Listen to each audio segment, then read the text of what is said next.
It's the 25th of May and welcome to round 9 of the 2019 Newstead Brewing Hospital Challenge Cup. It's Ladies' Day and this afternoon we are bringing you all the action live from the University of Queensland St Lucia campus as UQ hosts Jeeps. On top of UQ issuing a Bunter Bowl challenge, this is the most occurring fixture between two sides since 2015 with the tally hitting 13 today. For one, this 2018 Grand Final rematch will be unlucky 13. The other will be taking home the silverware and bragging rights. So sit back and enjoy Queensland Rugby's comprehensive coverage of Premier Grade with this and all other matches streamed live and free via redsrugby.com.au. My name is Martin Lippiatt and joining me in commentary today is Premier Grade rugby expert Jay Staunton and former UQ Lions and Island prop Tom Court. Absolute pleasure to be here. It's an absolute pearler of a day, and I think it's going to be an absolute belter. Afternoon, gents. Thanks for having me again. Oh, always a pleasure, Cordy, to have your seasoned wisdom in the box with us. And we're going to start with you, Tom. It's been an up and down first half of the season for UQ.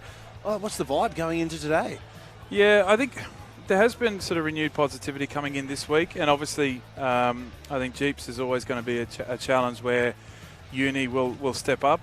It has been mixed form, and I think the injection of a few faces, regular faces and new faces back into the team this week should hopefully give them that little bit extra energy and spur them on to a great performance today. And Jay, the reigning premiers, it's fair to say they're in pretty good shape. They've been absolutely firing these past couple of weeks.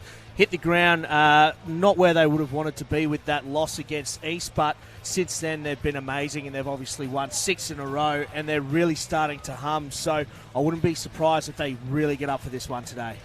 Tommy, you've played the world over, mate, at every level of the game. You've had the pleasure and the privilege of playing against this Jeeps forward pack, and also from a coaching perspective, how are you sizing them up this year? Yeah, look, I mean, they've been impressive. Again, the last 4 or 5 years, their forward pack has really been the leading forward pack in the league, and rightly so. And I think this year they've showed the same sort of form. They've had a few changes, but realistically, they bring in a new face and their form doesn't really drop. So that will be where the challenge is won and lost today, I would say, is scrum maul and line out with their forwards, really trying to rumble and get the ascendancy. And Jay, when we talk about the forwards, there was a bit of cloak and dagger, I think, between a pair of coaching South Africans about who was actually starting for both of these sides today. There have been some, on paper, late inclusions to both of these sides. How do you think what are some of the individual matchups there in the forwards that you're going to keep an eye on? To be brutally honest, it's in the back rows. They're minus Matty Jaquel, who's out with a staph infection, unfortunately, but they've picked up Tommy Kibble, under 20s. Absolute superstar, really high energy, really strong over the ball. But then on the other side of the coin, you've got Pat Morey, Sam Wallace and Gustav De Jager. So they're really big back rowers right there that are going to be going hammer and tong. And then you've also got the 2 number 5s, so skipper Dan Gorman and Harry Hawkins coming down and making his long-awaited return after that suspension. From the naughty box. Yeah, that's sweet. Well, let's take the focus away from the forwards and we're going to actually flick across, because today's match will see fly half for UQ. James Dalglish notch 100 Premier Grade caps for the students. Our resident sideline reporter, Brendan Sauce Hotel, spoke with James during the week. Check it out. G'day folks, Sauce here. We're out at UQ tonight ahead of this weekend's match of the round, which will see the students and the Gallopers go head-to-head in a grand final rematch. We're here with fly half Jimmy Dalglish. Jimmy, pretty easy match to get the boys up for. Yeah, definitely an easy match to get everyone up for. Jeeps are in a bit of form at the moment. They knocked off Brothers last weekend, who were sitting on top. So we want to come out this weekend and make a statement to the competition and play well against a team that's on top of the ladder. Yeah, mate, you mentioned their win over Brothers on the weekend, mate. They really sort of sent a message there, mate, that they've been on the improve as well, and they're sort of starting to hit their straps at this midway point of the season. Yeah, I think it's a credit to their coaching staff. They've put in structures that are working at the moment and obviously worked against Brothers. So we'll review the tape and work on our game and focus on our game this weekend. But yeah, obviously looking forward to the contest this weekend. Yeah, mate, well, it's been a bit of a sort of a different year for you guys in the opening stages with a few wins, a couple of losses. It feels like you guys are on the improve. That first half against Brothers in particular was a really good show of what you guys are capable of. Yeah, we've obviously had a few disappointing games to start off this first half of the season, but we've worked pretty hard at training, especially on our defensive pattern. So, the first half against Brothers was promising, and we showed, I guess, what we are capable of.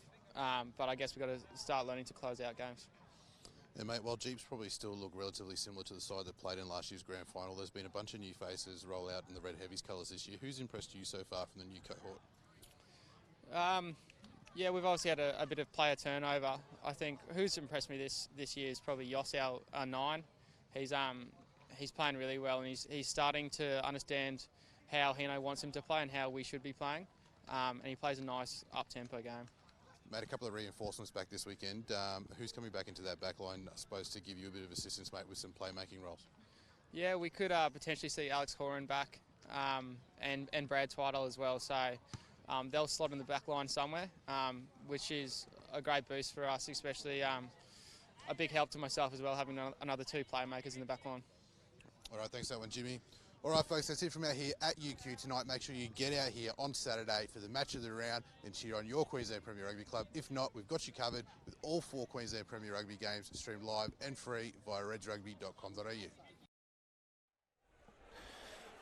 Great stuff there for James Dalglish. He's not one of the oldest players here, but it's a massive achievement to notch up 100 first-grade games for your club. And while we're on the topic of clubs, let's take a moment to thank our major sponsors for each club. As always, to UQ's major sponsor, Bill Corp, who not only support the club but the wider rugby community, in particular the women's competition. And Jeep's major sponsor, High for Hire. They can and will give you a superior scissor lift for whatever you have going on. And we're going to keep rolling through now, and we're going to have a look at the teams that are taking to the field for both sides. And Cordy, take it away. Tell us about this UQ side. Yeah, well, we have the Mellor brothers starting at loosehead and hooker today. They've been a good combination for the last few weeks. Toramo is looking to make another strong performance of his sort of growing rugby career there at tight head.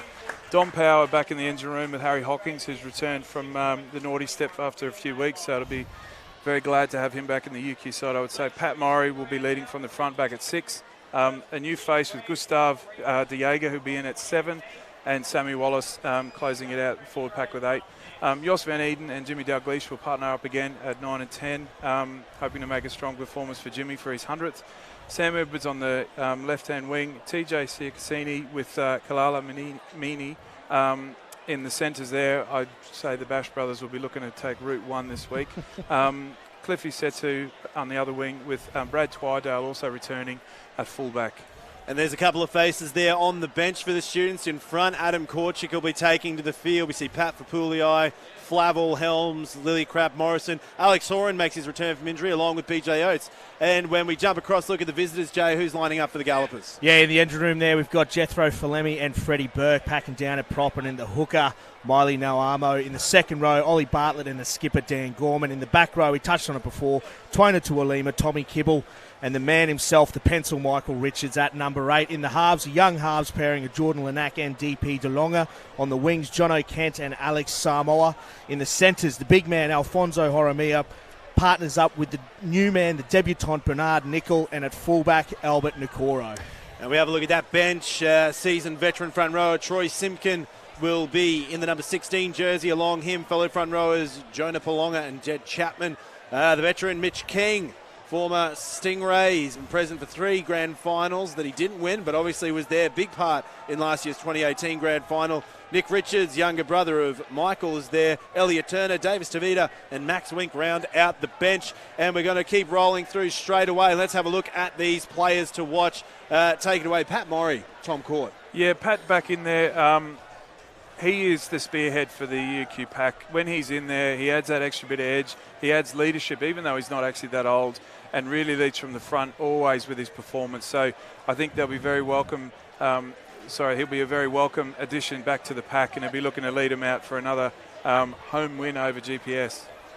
And we see him, we're flicking over now, Pat Murray, what a huge performer he's been in the last few years. Another young guy, gents, who It seems to be at a lot of these clubs, we've got really young guys that have become old heads, and they seem to be all under the age of 25. But it was him versus Radicki in 2017 that really got Uni across the line for their grand final win. But it was a bit of a different story. They kept an eye on old Pat last year. And we're going to flick to you now, Jay. Another young player that's coming up through the ranks. It's the young scrum half, Jordan Lanack. Jordan Lanack's been massive for Jeeps in this opening first round of the season.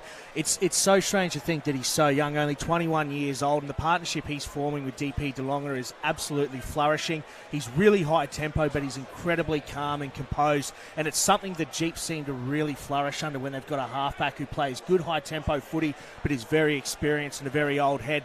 Bobby Tuttle to name one, Nigel Genia is another one. That if they can really set the platform that they have, that they can do and they have been doing through their forward pack, guys like Jordan Lanack can absolutely flourish, and I reckon he's going to be a big part of, if Jeeps do win today, he'll be a big part of it.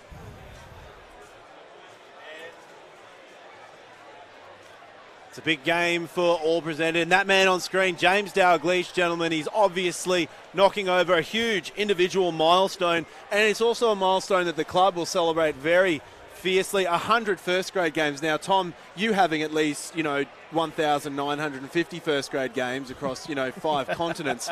Do you remember when you knocked up the 100?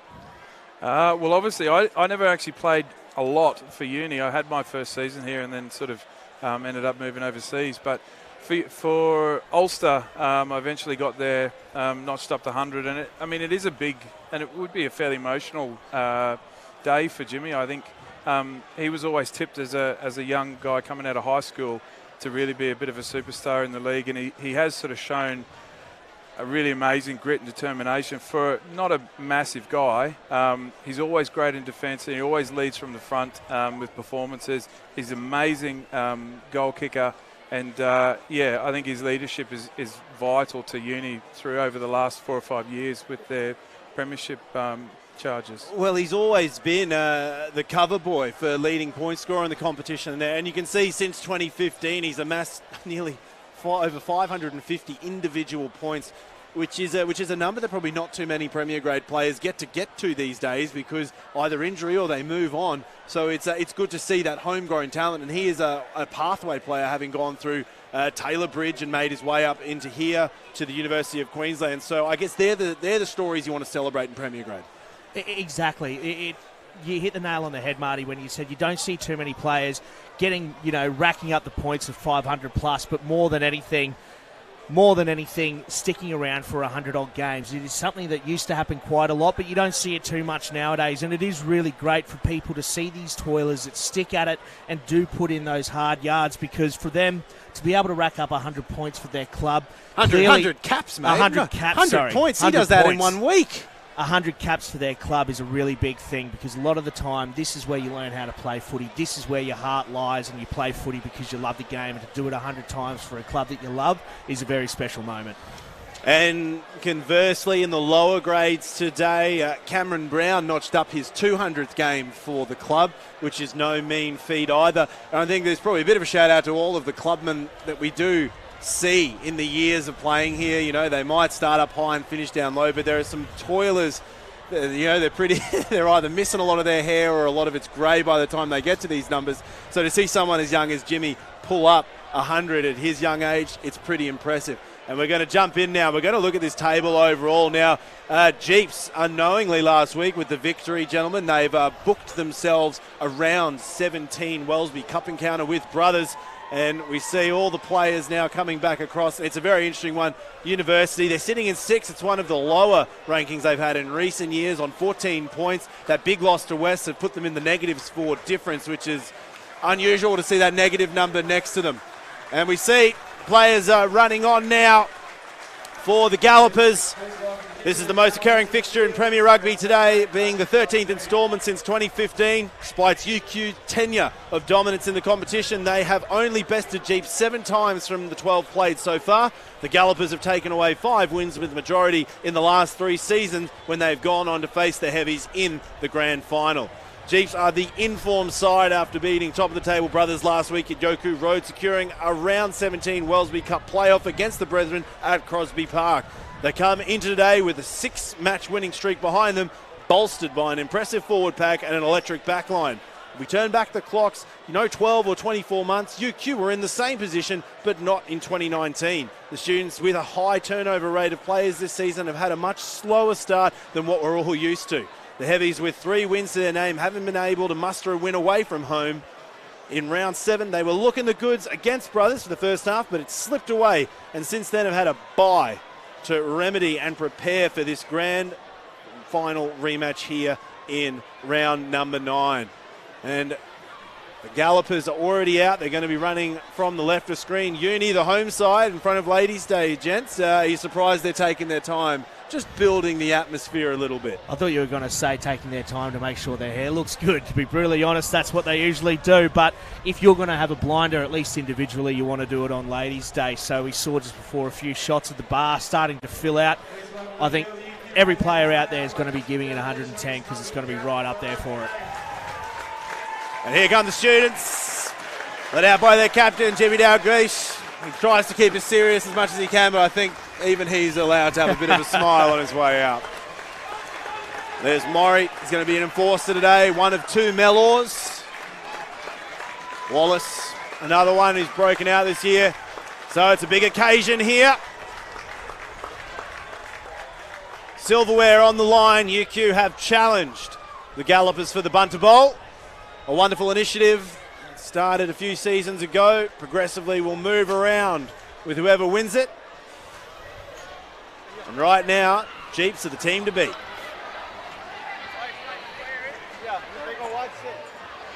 They're coming your way, Steve. Short left.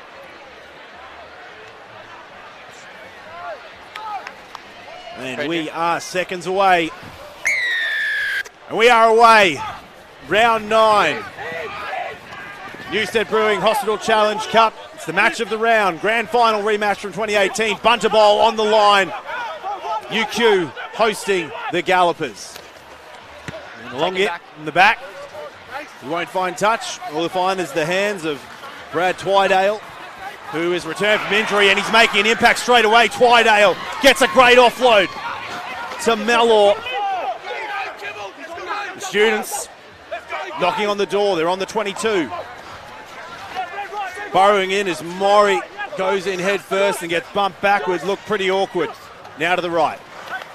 Here's Power. Van Eden is working it over to that right-hand side of the field. Round the corner, there's Hawkins. Back from his recent suspension from the game.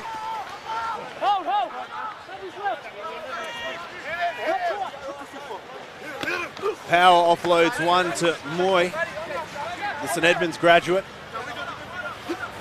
Wallace runs it up next to the breakdown. He gets a few metres over the advantage line. Hawkins at the back. Passes one to his fellow second rower, Don Power. Now they're going around the corner. Dalglish, here's Sia Cassini. Doesn't have the head of steam that he usually has, but the students are 4 metres out. Van Eden. Back to Dalglish. They go to the right-hand side. Power. Some NRL pedigree. His strides. They look to the right. Dalglish goes himself. They're still 5 metres out. GPS. Defence scrambling. And what a great first 2 minutes of play there, gentlemen. UQ attacking, getting right in, but the Jeeps defence holding out.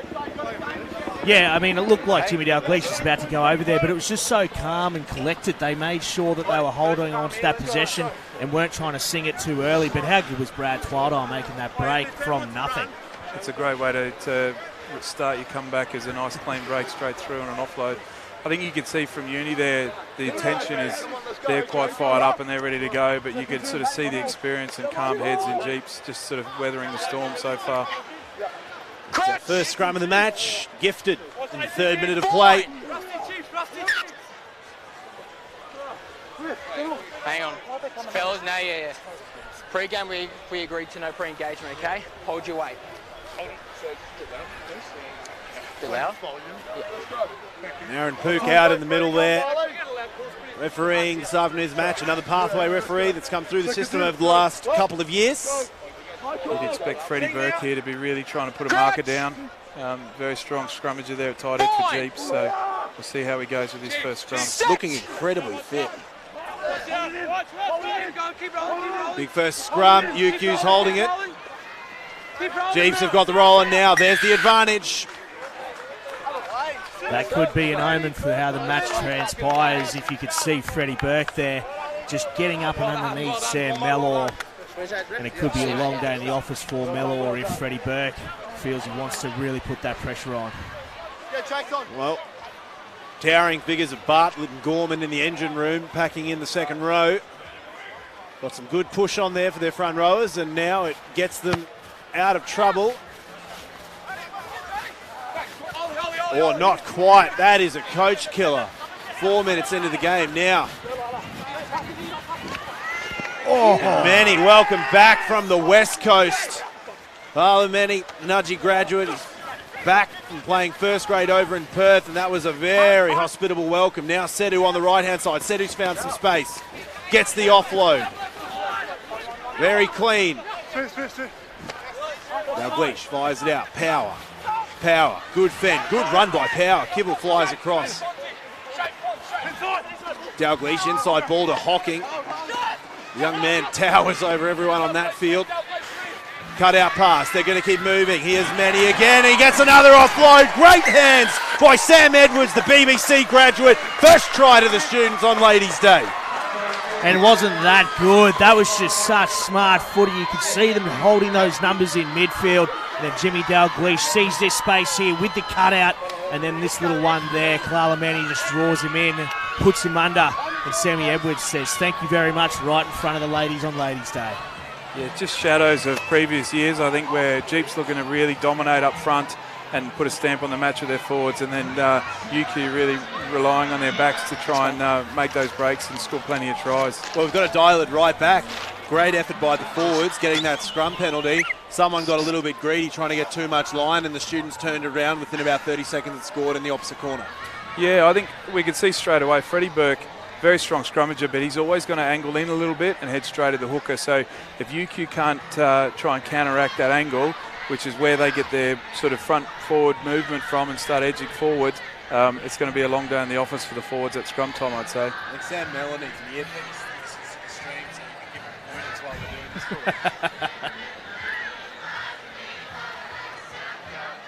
Dalgleish strikes.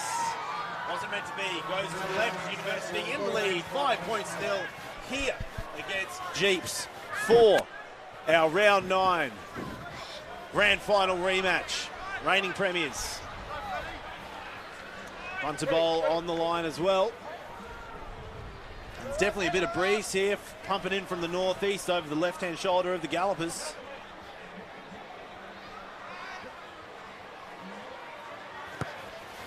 The restart's going to go long. They're playing territory. It'll end up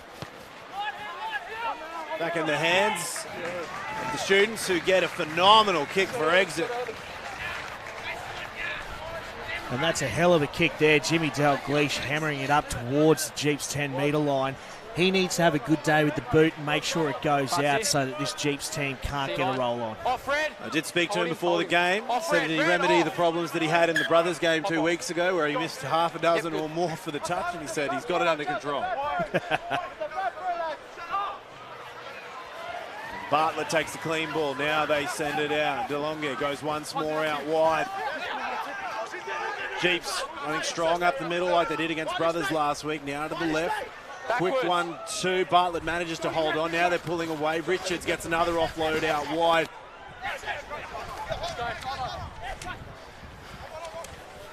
Now the Gallopers getting some momentum. They find themselves for the first time in the students' half. Bartlett, not the cleanest half-back pass, but it'll do. It's Tuolima, former Sunnybank Dragon. He's made the move over in the off-season. Here eventually. Now, here we go. The Gallopers, little offload, passes out. Samoa taken down. Lanac from the back. They move it to the left-hand side. Good fend from Kibble, goes straight into the new man, Gustav Giega from South Africa. And there's a good run from Fellamy. Bellamy gets the 22. The Gallopers showing why they've got 6 wins under the belt so far. They've got advantage. See some spaces, Kent. Kent goes through, looks for the offload, but Richards wasn't able to get close. Lanax still attacking. To the left, DeLunga goes. The Gallopers now 5 metres away. Bartlett once again at halfback, can't get enough, gives it to his mate Gorman, who goes head on with Mella. And the offload gets into Namano. Namano gets over.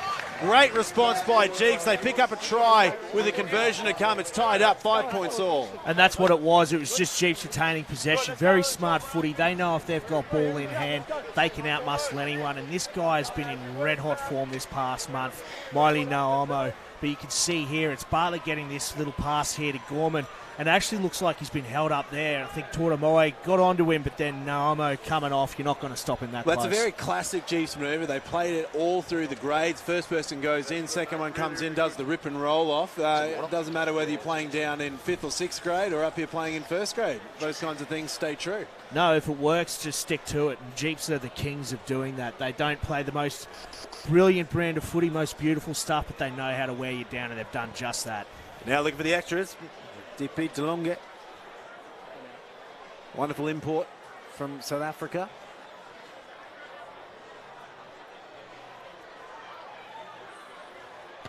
He strikes, gets it clean. The Gallopers take the lead, 7 points to 5. Very fast-flowing pace so far. Yeah, it's been from both sides. They've both really got stuck in, and I think you could see obviously Jeeps are really humming for that try line. I think a big thing to notice as well is obviously he's ripped and rolled out to the short side where UQ defence are rolling around to the open side to get round in D, and he's ripped and gone back down to the short side and been a bit of space down there. And it's time off at the moment because one of our players to watch, Pat Murray, looks like he's already split the melon in the opening 10 minutes and he's getting some treatment. And while we've got a second waiting for his treatment to finish, special mention to Buildcorp, major sponsor of UQ, for their long-term support of the club and in general rugby across Australia. Massive support there from Buildcorp. And a special mention to Height for Hire for Jeeps, their major sponsor. Can sort you out for a scissor lift and or cherry picker if you so wish to have it. Now we're back to the middle. Dalglish sends it very short. Richards goes up. Good take by Richards. Off, Fred, off, let it go. You don't often see the single lifts coming off as good as that, but it'll do. That's another good run from Bellamy. Lanac. DeLonge fires it down deep. He doesn't think anyone's home, but Wallace is there. Wallace now. He's got some territory. Wallace runs away from Fred Burke. Runs away from that scary front rower. Goes back closer to the left-hand side of the field. Dalglish, here's power. Advantage. High contact. Yeah, he got him high.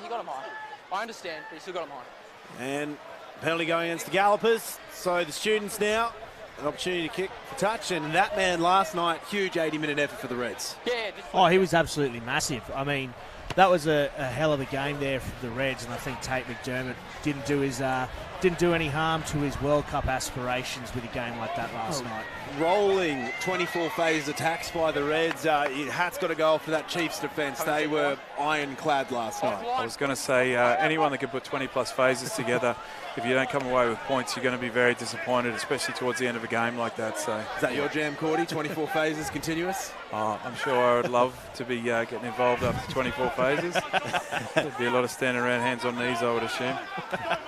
And we see Cassini following up with a good run. Here's Hawkins. Left. Sia Cassini. Bit of speed there into the line. Very dangerous under speed, and Power spits it forward. It's been knocked on. No advantage. And we're going to dial it back. Another scrum. Now, gentlemen, both front rowers, yourself, Fred Burke, really putting the hurt on Sam Mellor in that last scrum. Got the penalty. What do you think we can expect here? I think obviously Uni are going to have a crack at him. I think they're going to know that they're coming for it. Jeeps are going to be coming for him. But I think this is going to be more a tactical battle. Can UQ be a bit smarter with their tactics? Really try and bring their height down a bit more and counteract that spearhead of Freddie Burke coming through the middle of the scrum. I think UQ should be able to beat them for height, but if we let them get Is high... that just based on Harry Hawkins? Yeah, he brings the average height up by probably another 6 inches, does Hocko. Hey, you're doing well if you're looking over the top of Ollie Bartlett and Dan Coleman. Another big scrum, but it's failed on this right-hand side. Quickly off the back goes Richards. They look to the short side. Murray is swarming in defence. Now Jeeps settling it down. They're gathering their position. Now they look to the centre field, and there's a good run. No, you lost it. Wanamo again, now to the left. Back on the inside, hits Richards, and a Two forward. forward passes here. Not one, but two forward May as well passes. double down. If you've done it once, may as well do it twice. But going back on what we were talking about before with the scrum, well, these are the forward passes here. This one back inside was only about 1 metre, and that one About 2. was probably flat. But in regards to the scrums, in the breakdown earlier this week, I was having a chat to Freddie Burke, and he said that when it comes to the first 2 or 3 scrums, he likes to just feel it out a little bit and then put the pressure on. But I think he's just flipped the script, because in that first scrum, he's gone hell for leather up against Tom Mellor. So it'll be interesting to see. I think he might just be thinking... Sam Mellor, sorry. Got many Mellors. There's a few of them out there, but I think he might just be trying to make sure he knows Pat Fapulio is on the bench. He knows how good he is. He might be thinking, try to get that ascendancy early so that we make sure we can actually roll on. And that's the thing, if you can put down a marker with the referee especially, so he thinks Jeeps are in the ascendancy and have the dominant scrum, then the 50-50 calls are going to go. Gentlemen. Blood bin for Dom Power, and Adam Korchik's on the wicket. Good bit of claret there.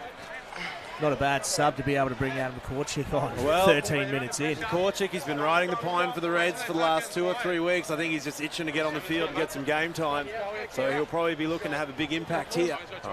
He's normally everywhere when he's out on the pitch, so he's straight in the engine room in this scrum. Hopefully he can add a bit of impetus. UQ side. What do you call him, Cordo? Is it the Swedish Terminator or something? No, what do you mean? Have you seen that? He's going to be giving all the Jeeps boys mustache rides with that little blonde number that he's got on the upper lip. Super Troopers. Now we go.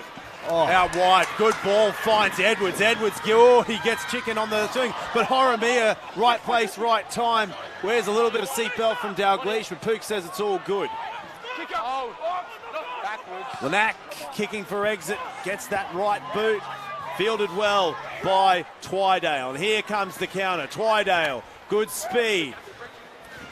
Very jittery on the steps. He gets bumped by Kibble, but keeps moving. They go to the right-hand side. Hawkins was seagulling with his good mate Mellor. And now UQ back inside the 22. They've got the advantage. Sedu picks and goes from the back. Penalty goes against John O'Kent. Not rolling. Then Eden. No advantage. Monster down. It seems like Uni have probably taken it up a couple of notches in the scrum there, taking the height down, and Freddie's not getting that Ascendancy. Yes, he's not getting through the hooker there. So it's a great crowd out here at UQ. Ladies' Day, always bolstered so well by all the wonderful colleges there are here on the St Lucia campus. Everyone getting around it, obviously for a great cause. Now we're going back to the action. UQ, line out, hits the tall man, Hawkins at 2. It goes backwards a smidgen, but it's at the back now with Wallace. He's going to offload it to Thomas Mellor. Dan Gorman clawing at them at the back like it's the Walking Dead. Now Sia Cassini. Let it come. Lanack gets an offload to Mellor, who spins into Kibble. He's just short. Burrowing is Murray. Murray spits out the backside of it. Now to the left, Dalgleish. Cut out pass. Here's Manny once more. Edwards. Can he regather and get to Edwards? No, he can't. And Richards flies in from off screen to clean that one up. No advantage coming in. Knock on.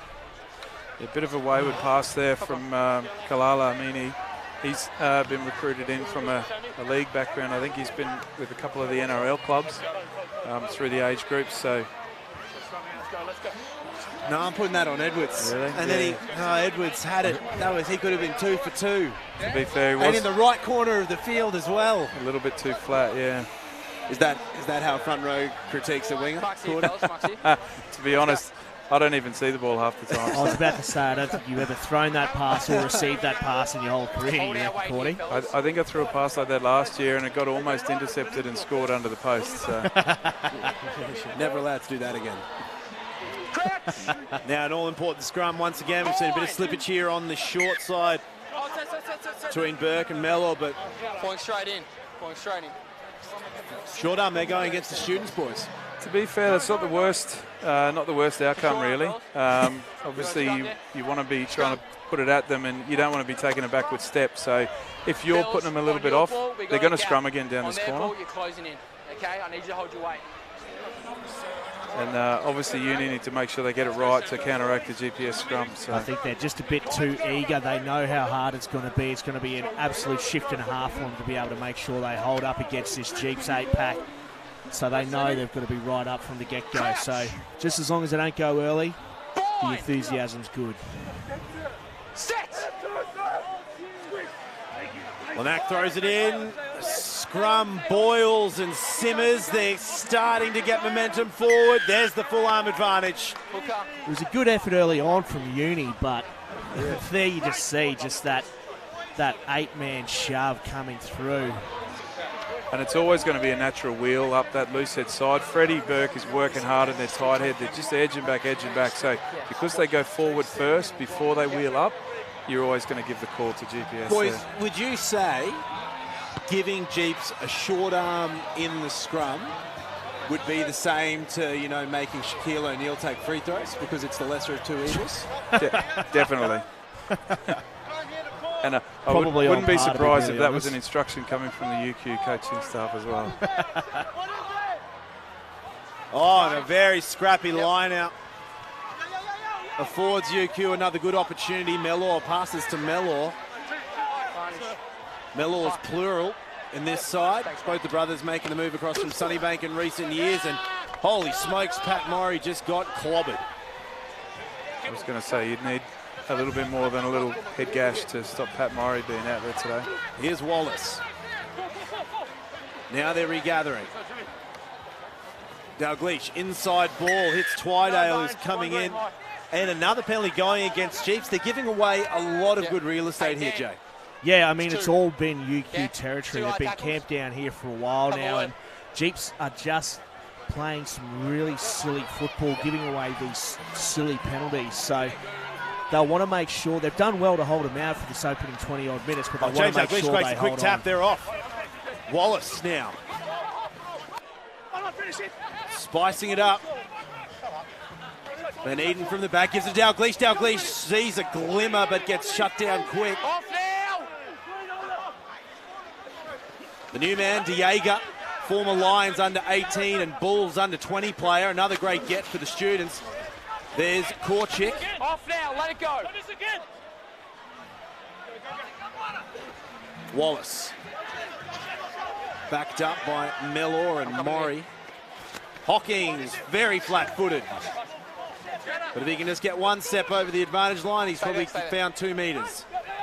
Oh, good 1-2. Mellor's there, but the ball's been lost forward. Scooped up by Murray. Great initiative there from the front row and great vision there from Jos Van Eden, but we're bringing it back for another Jeep scrum 5 metres out. I think Jos Van Eden's playing a very good brand of footy. He's making sure they're playing high tempo because you can see the Jeeps boys right now, they are starting to blow. All they've been doing is defending against an attacking outfit that are coming at 90 miles an hour. So I think they need to keep that boot on the pedal to make sure they run this Jeeps team off the park. I'd like to know what your view is, gentlemen, on Jos Van Eden.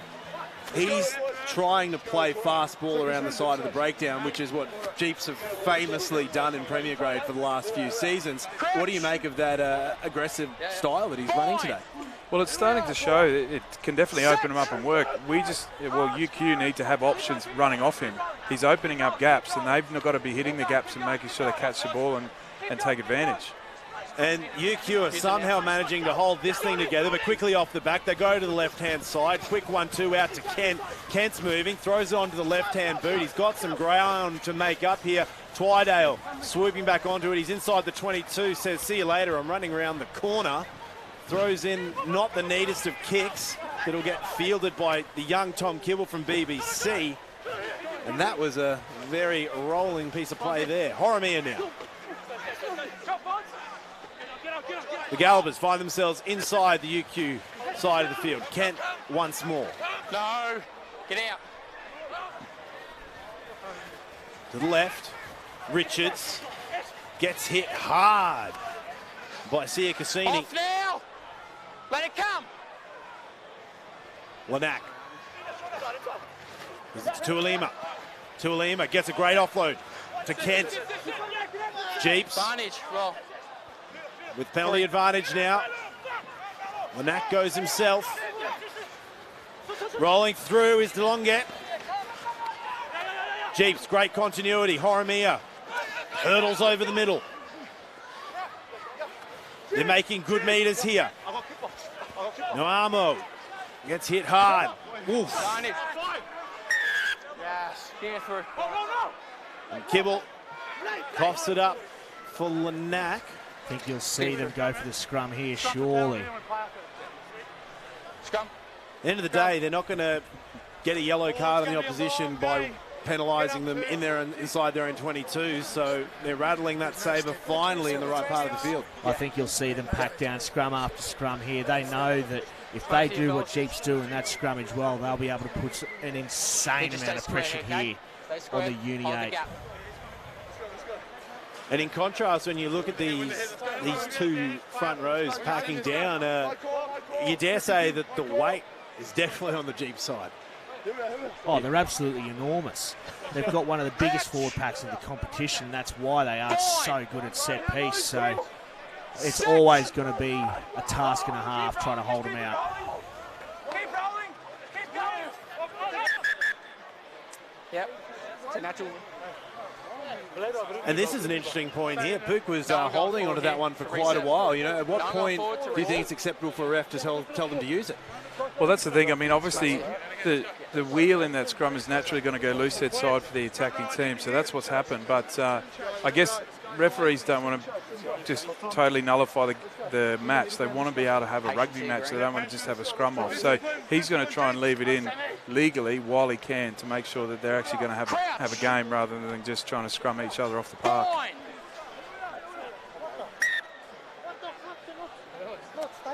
Speak for yourself as well, Tom, when you say no one wants to see a scrum off. I'll be more than happy. But that's one out of several. I was going to say, sometimes you'll probably see some Have you packed down against Fred Burke for a grand final? No, I sit on the sideline. That's why I don't mind watching it. The worst part is when somebody like Fred Burke's coming off the bench and you've already had to deal with one of the Smith twins. And you're absolutely gassed and you think you're going to get some bludger off the bench and it turns out to be Freddie Burke. Set. Pre-engaged already. It's not moving. Use it now. There's the call. Now they've got to move. DeLonge got options, but he gets hit hard by Manny. Lanack goes himself. The Gallopers 10 metres out. Horomia stutter steps from flat foot. Yeah, up out. Good. He's done well. The ball presents itself to the left.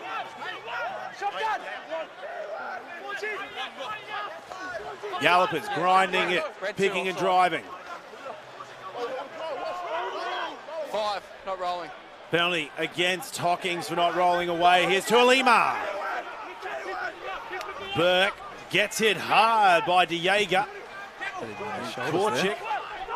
The students going over. 2 offside and 5 not rolling. And you can see a little bit niggle there, boys, between Van Eden and Lanack. Yeah, they've been going toe-to-toe, haven't they? It's always good to see a little bit of niggle. Having it down here for longer when you're already under pressure, giving away penalties, okay? Yep. Have a word to the boys that we need discipline around the ruck, getting them inside, make sure they're rolling away, okay? Yep. No. Just Well, it's what you said before, Marty. You can't really give a yellow card coming out of your own 22, but down here you can. But this right here, Kalala Meni just got right up under the ribcage of DP Geelonga and put him on his backside. That's the sort of stuff you want to see. Yeah. Well, he's back here on the eastern seaboard from his stay over with Twiggy and the Force boys on the west coast, and I think he's probably enjoying Queensland Premier Rugby. He's enjoying being back with the family. He's probably enjoying having the sun set on the right side. And Adam Korchik leaving the wicket. And Dom Powers back on. Yeah, I doubt that'll be the stitched last we see of Korchik. We'll probably see him again in the second half. Him and that slice dash. Big scrum here, big scrum. It's got to go, boys. Hit and fucking crouch. UQ held off the scrum onslaught before. Let's see if they can lock it out again. Oh, but they're not getting it this time. They've got momentum. Richards can smell 5. Richards is still there. He's just got to pick up and put down. And he's there. Michael Richards gifted another try from the back of a very successful scrum. And the Gallopers on the board, in the lead. You just see Jeeps just hit and chase there straight away with their ball, because it's their ball, so their scrum half can put it in when they want. They've just hit and chased and got the scrum moving forward straight away. They didn't risk missing the opportunity 5 metres out. I think it was Jordan Lanack that's been tasked with getting that try there. But either way, Jeeps are showing what they can do. They are just so dominant when it comes to set piece, and I've got it on good authority from both Dan Gorman and Fred Burke. I asked both of them personally, how much scrum work do you do at training? And they said, no more than 5 or 10 minutes every week.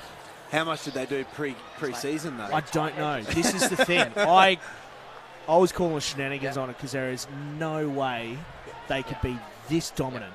Well, it would have been interesting to see how much they were doing when Anthony Matheson was there as well. But I guess when you have that experience...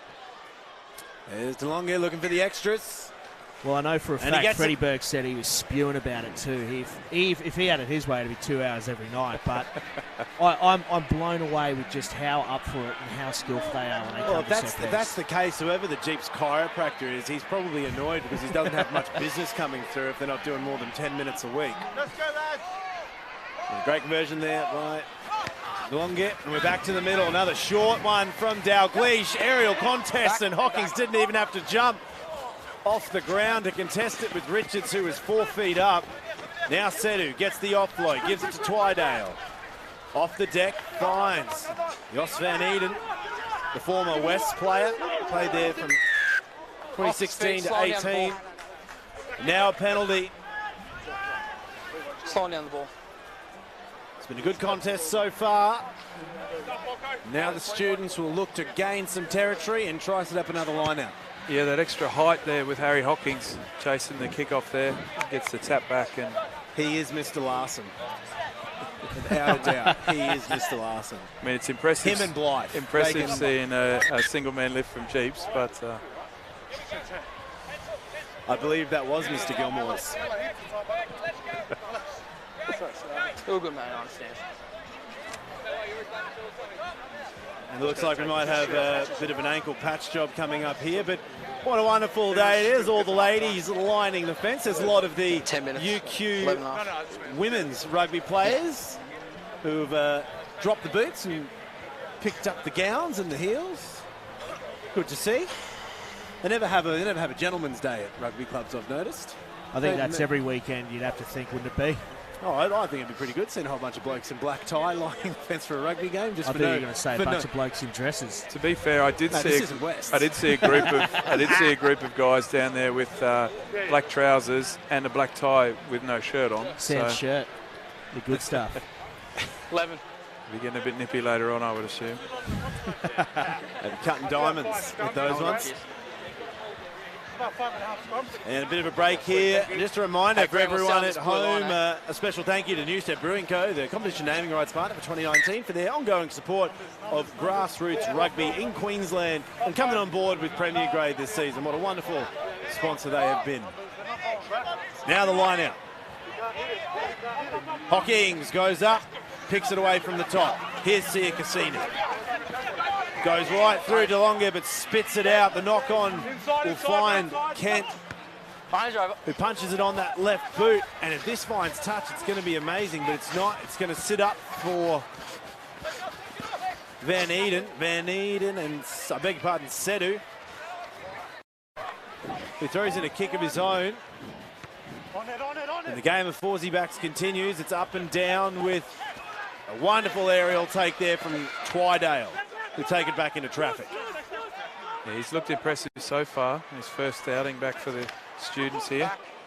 Always looking to beat at least one or two defenders. Oh, and through the gap, it's the danger man, Sam Edwards. Edwards gets the offload. Back to Dalglish, who's looking for Wallace. He'll find him. They're inside the 22. Great running rugby from the home side. Twydale. Hit and run like he's a front rower in the first channel. Back inside to Power. Now to the right. To Jaeger. Some of the GPS forwards are looking a little bit slow and lethargic here. This could be a good opportunity for UQ to try and inject a bit more pace into the attack. The students now with penalty advantage.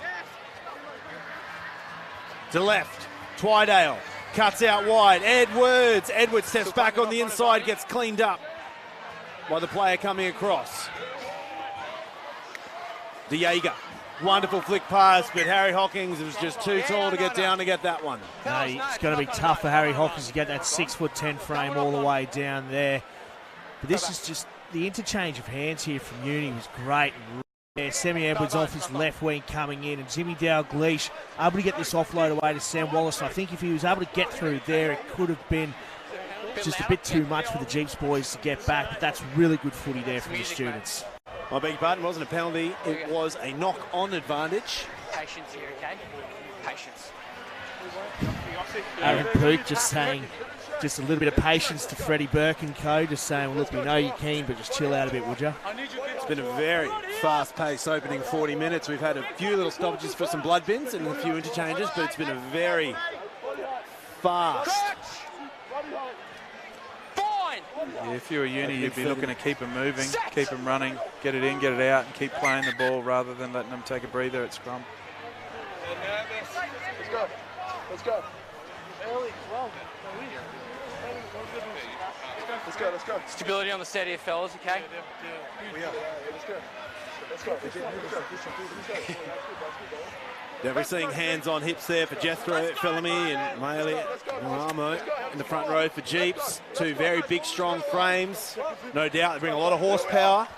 It also takes a lot to run those big beasts. Crouch! Bind! Set! Van Eden throws it in. It's at the back. Wallace fires it out. Van Eden tries to jostle his way through. Twirls into the turf. The students now 4 metres out. Trying to get some pay here. It's at the back. They move it to the right-hand side. Dalglish once more. Numbers, nothing going out wide. And Brad Twydale gets 5 points on the right-hand side. No defence whatsoever. No, too easy there for Twydale, but he is the man that deserves that try. He's been immense in this opening 30 minutes for the students. He's the one that's been the catalyst for all their front foot footy, and right there, just dances straight over, too easy.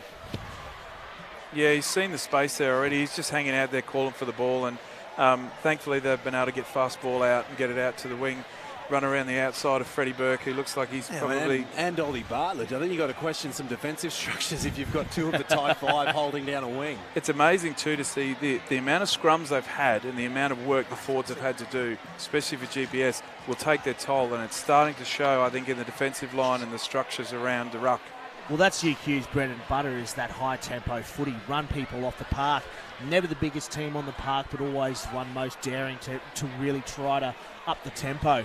And it's been working pretty well in this opening 30-odd minutes. And I think what this really makes the back half of this season exciting, we're going to see the injection of Reds players soon. Because let's face it, I think the boys are well and truly out of finals contention now. It's a very close field between all these sides. And every team, you know, on paper, they find a way to beat each other. And now Dalglish hunting for more. And he gets it this time. So the students are bringing it back. They're trailing 12 points to 14 here at St Lucia. Up and down game this afternoon. Oh, hasn't it been? I'm surprised to see Uni are right up for this one, and they're taking it to the Jeeps boys.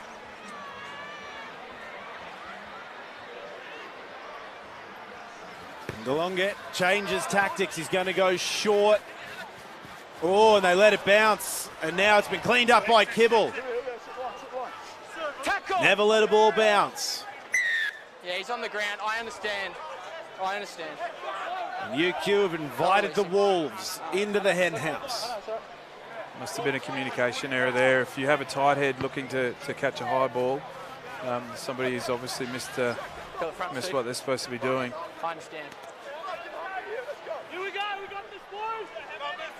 This is a great opportunity here for Jeepsa. I mean, I think we all know what's going to happen. They're going to hit mid, set that ball.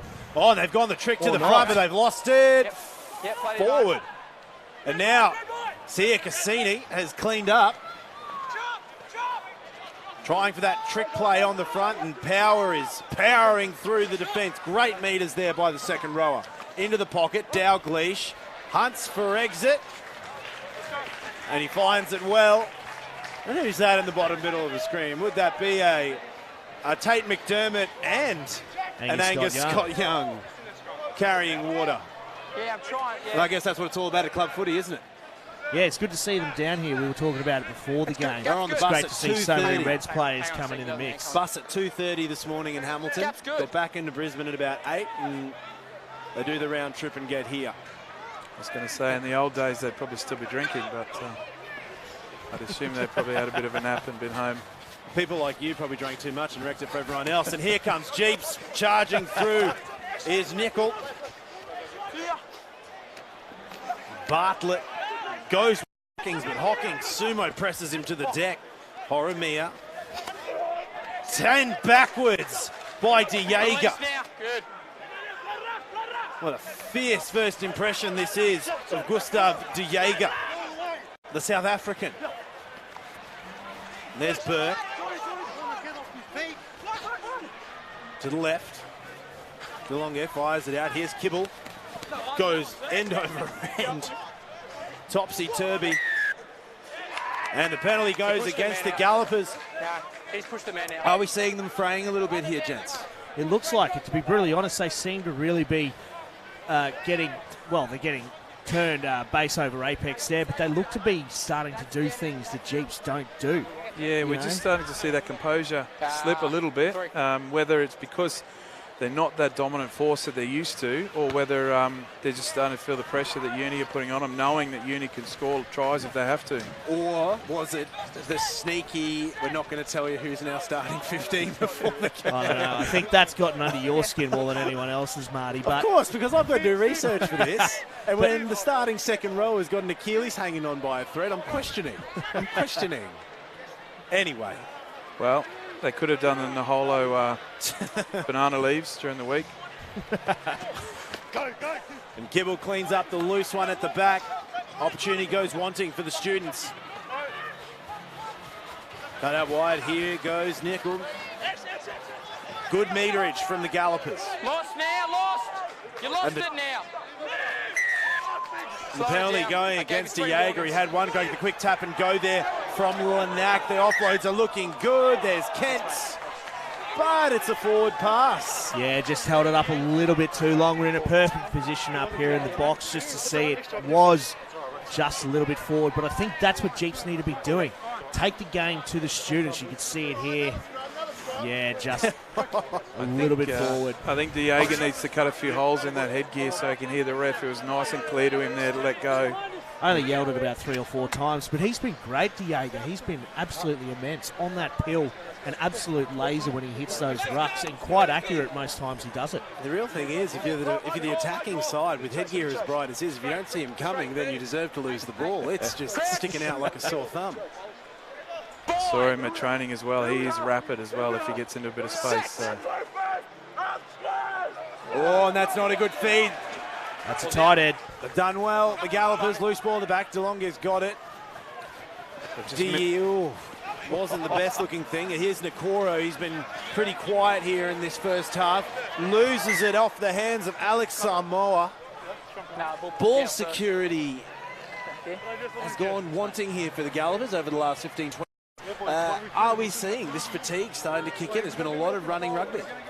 I think it's definitely the case. You know, getting towards right at the last couple of minutes of the first half, they've had to work hard today. Both teams, but especially Jeeps, are really trying to, push the scrum more and more and more every time and make the most of it. So that's obviously showing in the handling and defence. And we'll dial it back to that scrum, gents. The tight head just got pulled off there.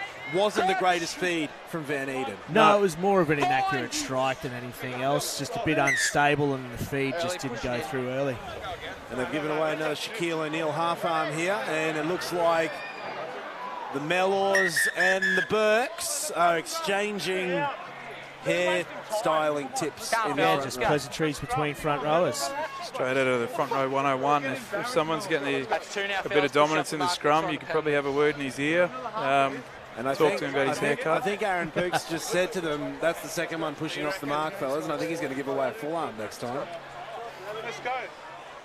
What say you, Tom? Yeah, well, I mean, it is one where you obviously have to try and push the boundaries, and obviously GPS have been making to try and make the most of the hit and chase as well. So it's one of those ones where it's a 50-50, but obviously with GPS making the most of the scrum and being dominant, they're going to get the 50-50 calls. Richards pulls it out. Here they go, running through. Coro injects himself up. Go to left. Kent's out there. Kent sizes it up. He was looking for that offload, but Nickel just wasn't in the right position. Now to the right. Tuolima. Tuolima gets the offload. It's good to Gorman. Gorman 5 metres out. Tuolima once more. The man who brings a bit of X factor. 6 metres out now. And the try. It's good. The Gallopers get there. Horomia, Alfonso Horomia, does that quite a lot actually. Shoots in and helps out the forwards when it comes to that tight stuff, but that's what Jeeps need to be doing. They just need to consolidate, bring it in tight, and just go that bash and crash. Yeah, we might have mentioned that they were showing a bit of fatigue in defence and handling, but obviously there it looked pretty crisp and straightforward. They just did what they had to do and score another try. Great combinations here. Tuolima takes one run, Gorman's on the next. Tuolima hits another good one, drags a couple of them along for the ride, and then Horomia, good size and mass. He just had to lunge at that line because the defence was going backwards and to the side. That try should go to Twaina Tuolima though there. He's been awesome in this opening half, and he's not your typical Jeeps forward. He can play in the second row, but he can play in the back row. He's very high energy. He's got that X factor. He can put some shots on. He's been a really good addition to this Jeeps forward pack. And I guess another thing to note is typical for a lot of matches where a lot of tries are scored just before half-time and just after half-time. So Uni score a try and almost pull level, thinking that they're probably still in the match, and then GPS ram another one home just before half-time, or right on half-time. Now DP DeLonge looking for the extras. He strikes. But I'm not going to stand. And all he does is make sweet love with the left-hand post. But that will be half-time. Gallopers in the lead here, 19 points to 12. And we are going to take a short break here. And we're going to be back in just a few minutes, so don't go anywhere.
And we are back. It is half-time here for our round 9 matchup. Grand final rematch between the University of Queensland and Jeeps. Our phenomenal grand final last year.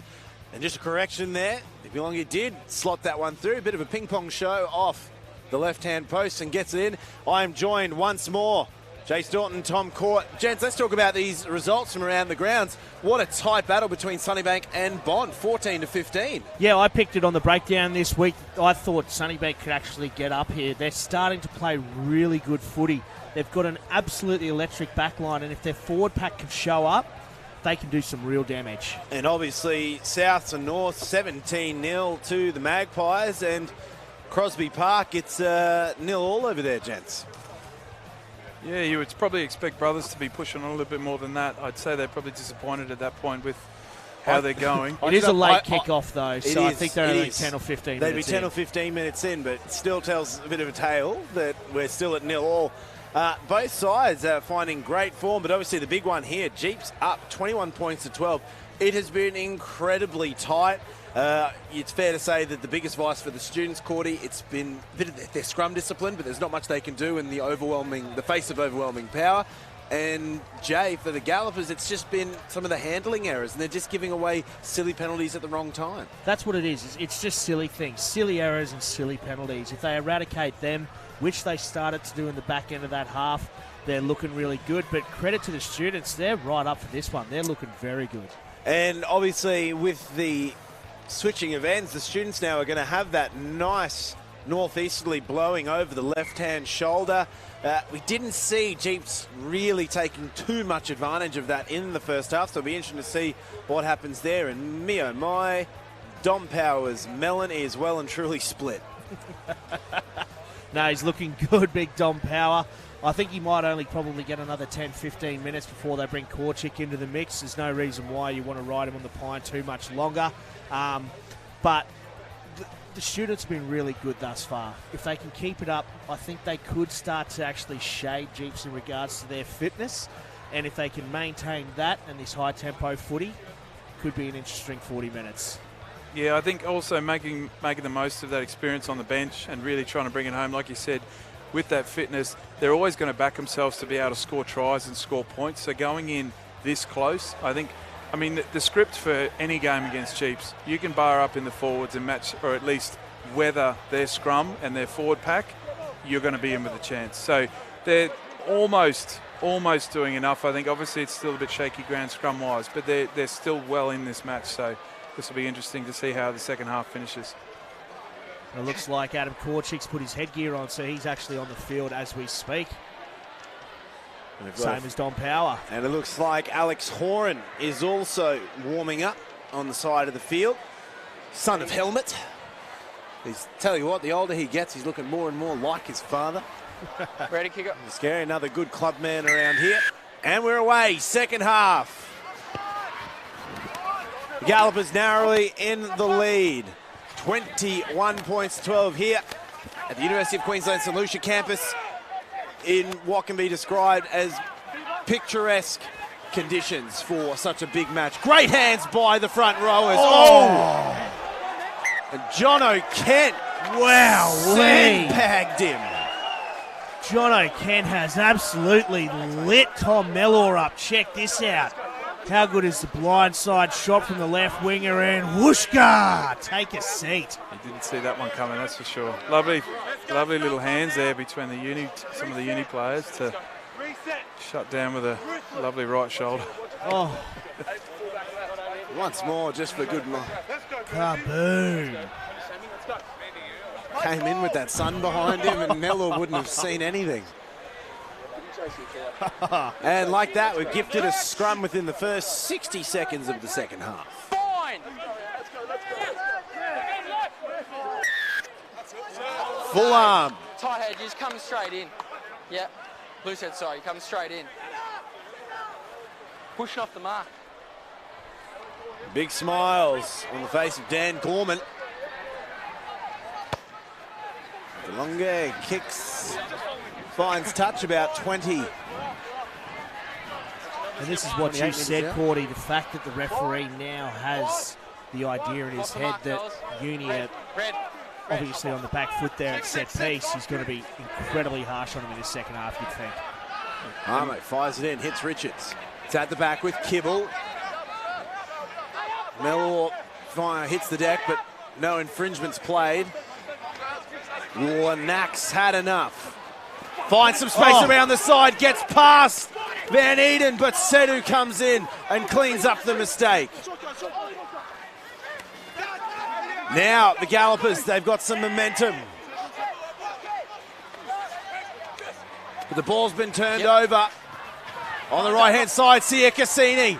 Sia Cassini's got space. Kent gets a good tackle on him, and that ball is scuttling around till Dalglish finds it. Manages somehow to keep it in the field. No. That flag goes up. Might have been a bit unlucky there for the students. I think the touchy was a little bit keen there. He didn't actually have the ball when he got taken out. We see Sia Cassini. It's the most space he's seen all game.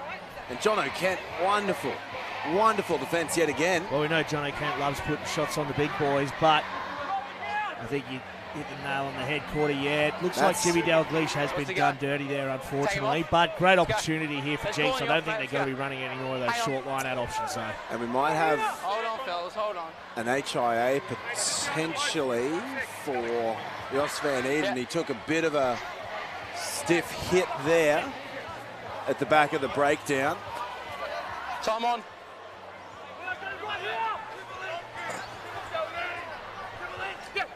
And it looks like substitution halfback Jacob Morrison is taken to the field, number 21 jersey.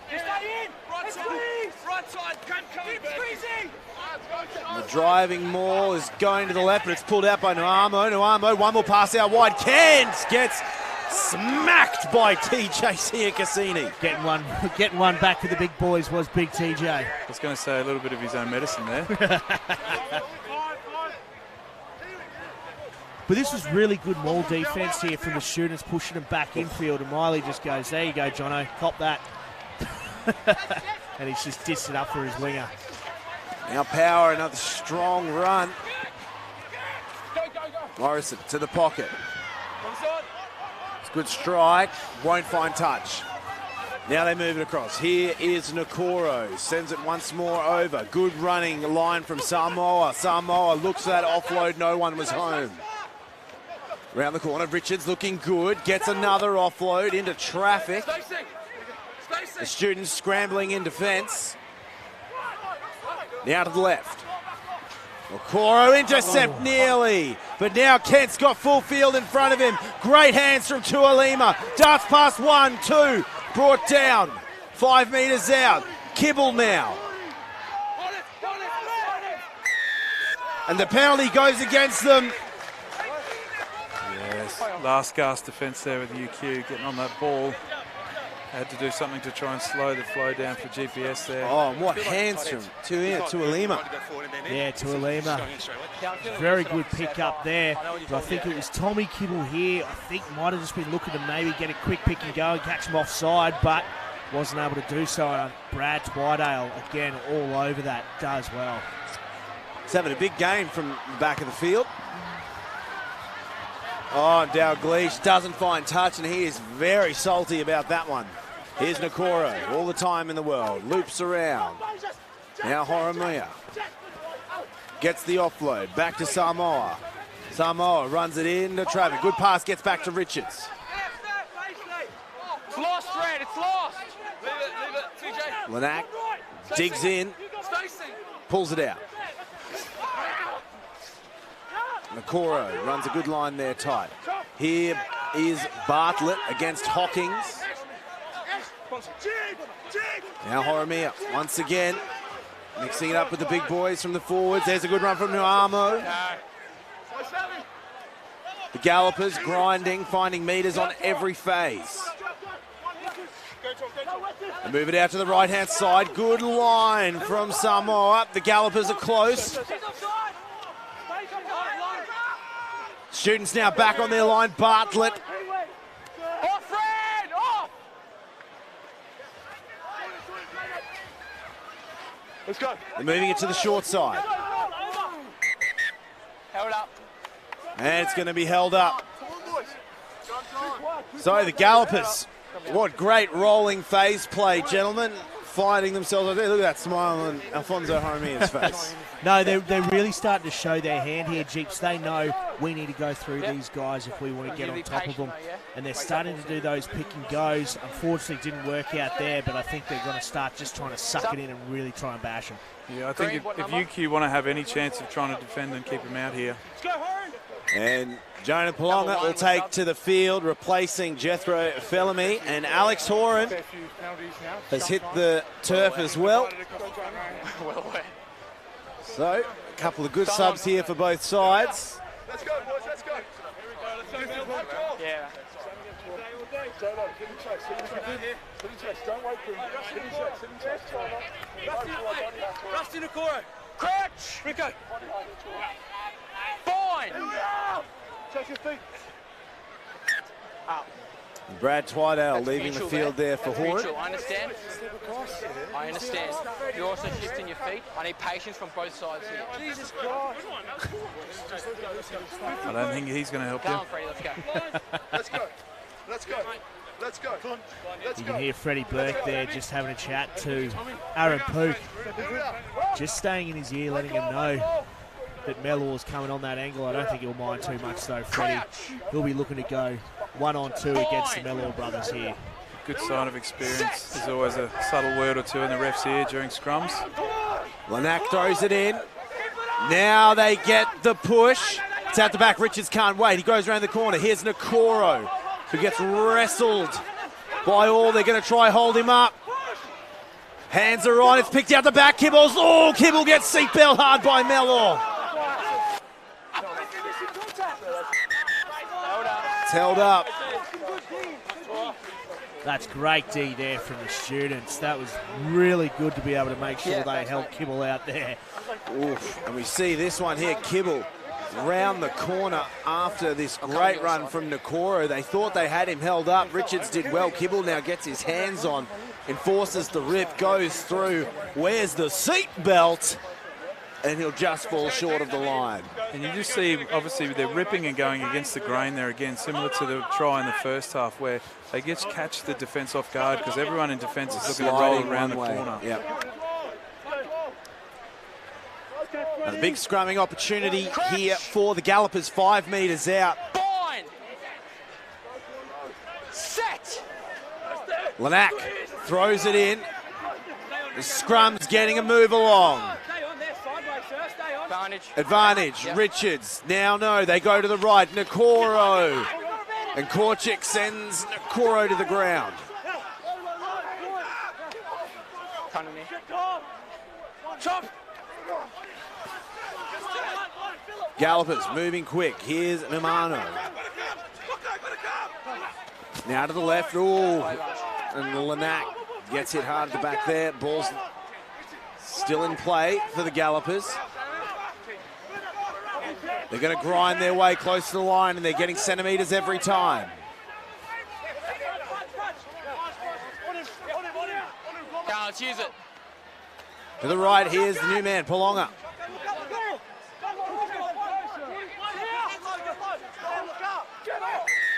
No advantage. Time's off, Jordan. Time's off. That's 3 times. Jimmy.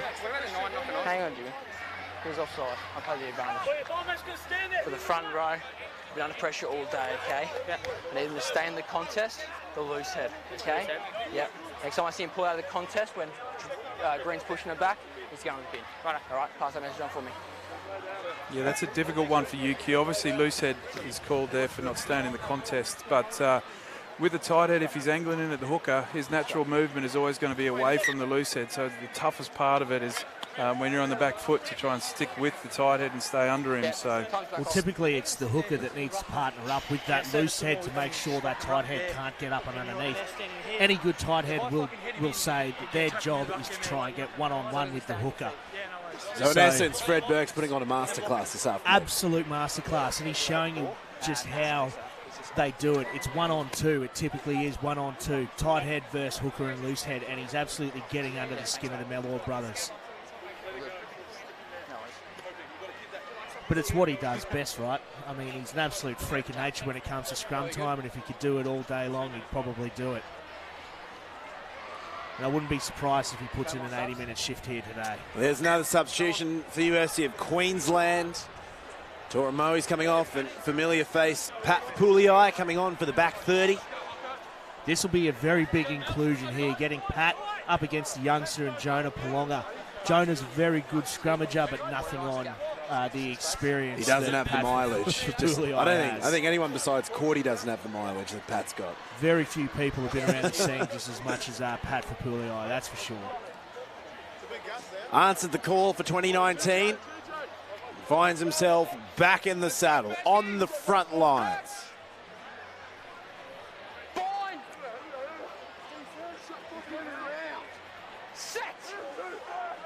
Lanack throws it in. But the scrum collapses here on new side between Polonga and Fapulei. Looks like the feet gave way underneath.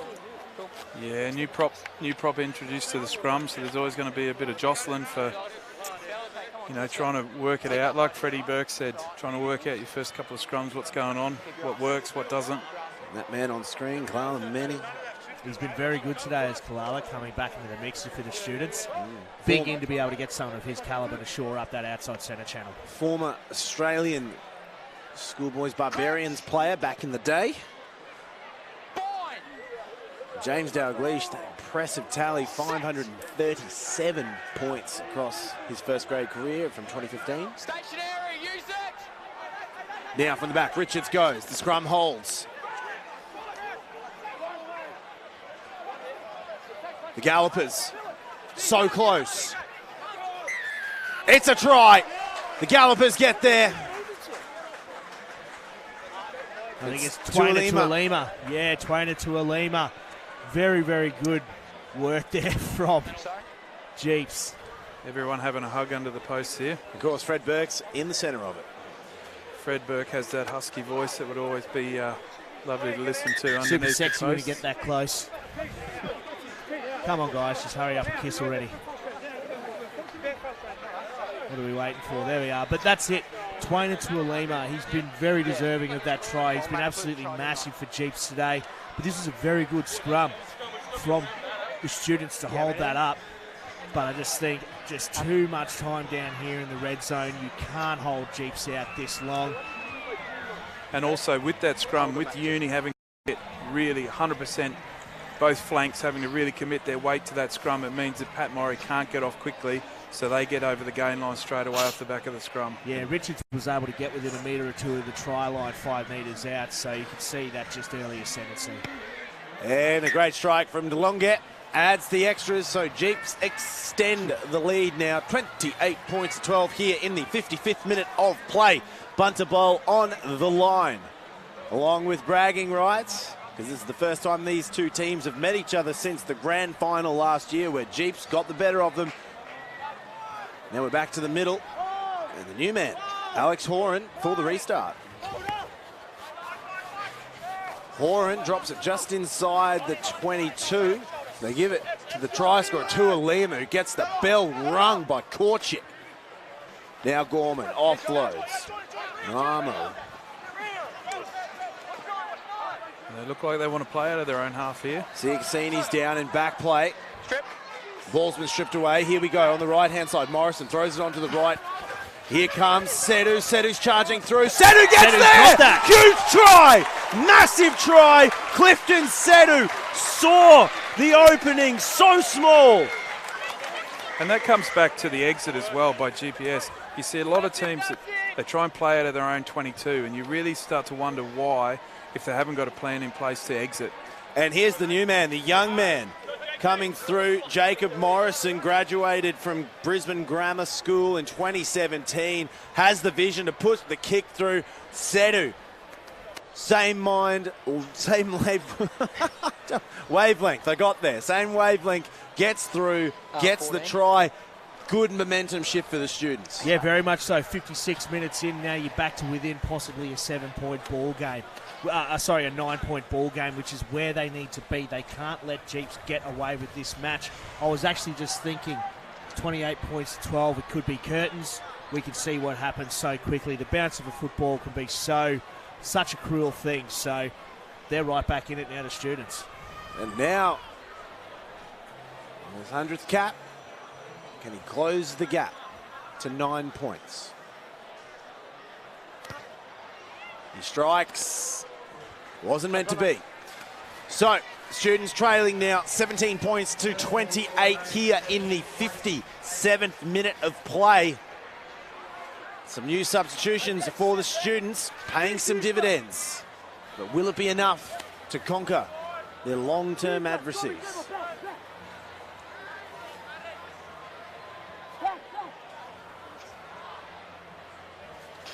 Delonge into that wind. Down the throat of Sia Cassini, who fields the return. Morrison hot from the back. It'll eventually land with Korchik, who gets some space. Korchik, the man they call Kiwi. Oh, throws in the right boot. If you don't mind, it's striding away. Morrison! The bounce just wasn't good for him. Now the Students, they've got some momentum. And we should all take a breath and take a moment to admire the line break by Korchik and the subsequent kick and chase provided by Korchik. Here he is. But there wasn't much on, and just a lazy tackle there from Polonga, and then Adam Korchik in open field. The pass would have been on. He should have probably given it to the guy that has the better kick inside, but oh, Morrison. To be fair, if the ball sits up, he's in the corner, I'd say. But yeah, just a little bit of fatigue showing. 2 and 4 there for Jeeps. Here's for Pouliot. Runs high into traffic. Morrison from the back. Someone's down there from Jeeps. Yeah, it's Dan Gorman. I think he just got shifted off Pat for Pouliot very heavily. Gorman's not in a good way. Yeah, Pat Fapulio is a very solid man at the best of times. And so. you gotta young Jacob Morrison there. He's tried to milk that penalty off the back of the breakdown, but this is what you don't want to see. Dan Gorman, he waited an eternity to get that grand final premiership win last year. He's played NRC for Brisbane City in 17, Country in 14, and he owns the local Famish Cafe in Ashgrove, which has been a long-term supporter and sponsor of the Jeeps club. He is one of, without doubt, the biggest individual clubmen in the competition. You don't want to see guys like that down. No, he's been around for an absolute age, has Big Gormo. He's a Jeeps junior, and he's come the whole way through, and he's one of the premier second rowers in the club competition, so it sucks to see him down. But you touched on that premiership he got last year. He actually nearly missed it himself with the torn pec before the season started, so good to see him back and playing so well. Well, he's sitting up now, and it's that left shoulder. And we know in recent years he did take a step back last year, and we saw Michael Richards take the reins as captain because he was nursing some pretty bad injuries on and off. And we'll see here on the replay, the ball's going to shift out and get into the hands of Pat Fapulio, who's it's no small feat to get him down. And we see Gorman, he's gone in so hard on that left shoulder with all his body weight behind him. I think he's caught it in a weird position there. He's shot in and then got his head on the wrong side and just got caught out, I think. But he's getting up, and you'll wander back in.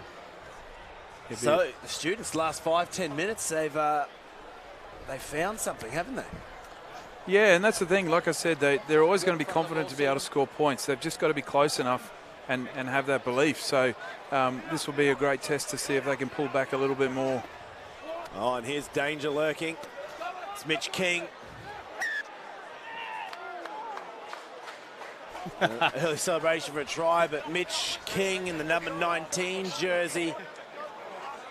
Looks like he's only seconds away. Be interesting to see what they do with Mitch King, whether or not they shift Twainer into the second row or they just put him as a straight switch. You'd think they'd want to keep horsepower in that second row, keep the fresh person there, because Tuliem's had a massive 60 minutes of game time, and so has Richards. Would they be as effective in the second row, Cordy? I don't know. That's it, right? I mean, no matter who you put in there, they do pretty well at set piece, so I think they'll be all right. Be interesting to see what they do in regards to around the field. Short arm goes to the Students. It's quite a smart little tactic there. You know, obviously GPS have been dominant and been hitting the chasing fairly hard all day, so a little bit of a pull on a hit. The quick tap, here they go. See Cassini straight off the mark. Maury just loses his feet before Richards comes careering at him. There is Korchik. They're a couple of metres out. Now to the right, Sia Cassini. Built like a front rower, runs in the centres. They go round the corner. Wallace gets out of one. Was that knocked forward? It was by the Gallopers, so the students will receive another scrum 5 metres out. Yeah, it definitely was knocked on here. You can see Jeeps boys doing a very good job to try and hold him out here, but then Johnny Kent coming in and just getting a hand on that offload attempt there from Sam Wallace. Cameron Flavel, he is coming onto the field as well. Yeah, you just see that the execution there, sort of 5 metres out. Obviously, GPS have been very good today between 10 metres and the try line, and UQ are just probably trying to push the pass a little bit too much there. And it's definitely dropped a few degrees as the sun is set in the west here. Wonderful conditions in this part of the world. If you're tuning in from around the world, welcome. It is our round 9 match of the round, grand final rematch between Jeeps and UQ. No, that's enough. I said that's enough, that's enough. The kindergarten that is scrum class is in session with teacher Aaron Pook really having to lay down the law. Yeah, I think there's just been a bit of chirp there from everyone there in the Jeeps forward pack.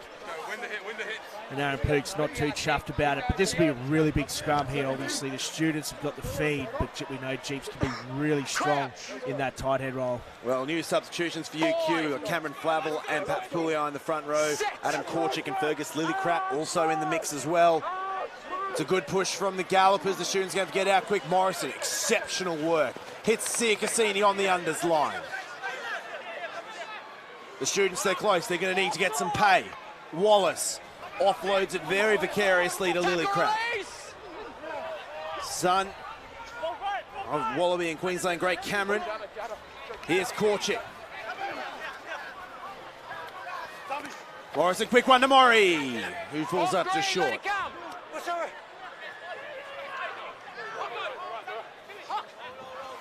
Hocko's at the back, gives the offload to Lillycrap.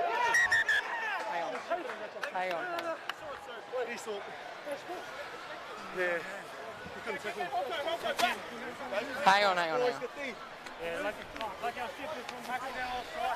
That's what I've seen. I've seen red come in front of the other red player here, the green player. So I've got obstruction here. Yep. You got the same? Yep. Okay. Let's go. Where's Jim? Oh, there you go. Yeah, you run in front of the other man, so it's a no try, okay? It's penalty offside. Okay. That's going to hurt the cause. Offside, obstruction. Aaron Pook just saying obstruction here with the dummy runner coming underneath. 51 Tango. Yeah. It's that there, yeah. No, that's a very good call from Aaron Pook. It looks like Cameron Lillycrap came under as if he was getting that short ball, but then they went for the pick and go. Very well spotted there from Pook. The students, still 20 minutes left in this match. It's been an absolute grind, and Gorman, who was down about 5 minutes ago, has taken a great line out. Nuamo in next. Ball's been lost. Hands. Or it's been very inappropriately removed by the students. I think that's actually a bit of a tough call. It looks like he might have fumbled that coming into contact before he hit the deck. I know what you're getting at. No. The whole scrum takes a step across. Looks like it might have just been a sneaky hair there for Korchik. Again, well spotted from Aaron Pook. Not sneaky enough, unfortunately. Now another line out for the Gallopers. They're getting dragged up the field by penalties. Nuamo fires it in, taken clean by Richards. Now, Nack fires it out. Here's Kibble in the middle. Kibble, 2 fans, but Wallace eventually catches up. What a flick off to Kent. And Kent gets taken down by Sedu. Lanack hits Gorman, who looks like he's trying to protect that one arm.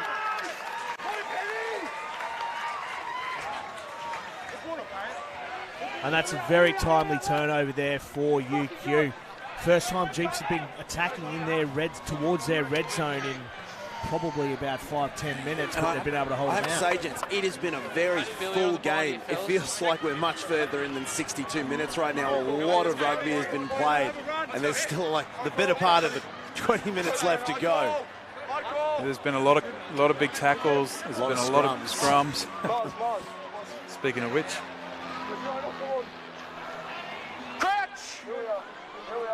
young Jacob Morrison throws it in.